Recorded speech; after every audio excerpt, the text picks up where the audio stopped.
स्वारगेटमधील घटना ही शांततेत घडलेली घटना आहे। गृहराज्यमंत्री योगेश कदमांच्या या वक्तव्यानंतर आता वाद उफाळलेला आहे। घटनेच्या वेळी मुलीनं कोणताही प्रतिकार केला नाही असं योगेश कदम म्हणाले, तर योगेश कदमांचं हे वक्तव्य बेजबाबदार आणि असंवेदनशील आहे असं सुषमा अंधारे यांनी म्हटलंय।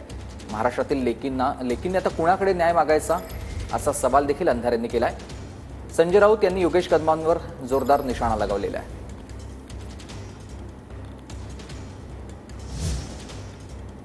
विकृत विचाराचा एक पुरुष तिथे महिलेला काही गोड बोलतो, काय त्याला ब्रेन वॉशिंग करतो एक दीड 2 3 4 मिनिटांमध्ये, आणि मग जी काही घटना घडलेली आहे आपल्या समोर त्याची माहिती आहे।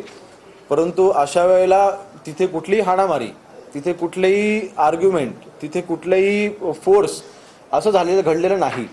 जे काही घडले ते अतिशय शांततेने घडून झालेलं आहे, आणि त्यामुळे कोणाला आजूबाजूच्या लेमॅन जे देखील आजूबाजूला उभे होते त्यांनाही ते कळलं नाही। त्यामुळे ब्लेम गेम करण्यापेक्षा ह्या घटनेच्या खोलामध्ये पोहोचून जेव्हा आरोपी आपल्या ताब्यामध्ये येईल त्याला आपल्याला तिथे माहिती मिळेल। आमचे गृहराज्यमंत्री म्हणजे दिव्यच आहेत। काय म्हणाले, काय ते आतमध्ये काय कोणी हाणामारी झाली नाही, सगळं शांतपणे बलात्कार पार पडला, त्याच्यामुळे बाहेर कळलं नाही। ही आमची गृहराज्यमंत्र्यांची भूमिका आहे। म्हणजे काय करायला पाहिजे, काय करायला पाहिजे। एका अबलेवर गाडीमध्ये जबरदस्ती होते, विनयभंग होतोय, बलात्कार होतोय, आणि तिने स्ट्रगल केलं नाही म्हटलं, हा त्यांचा शब्द आहे।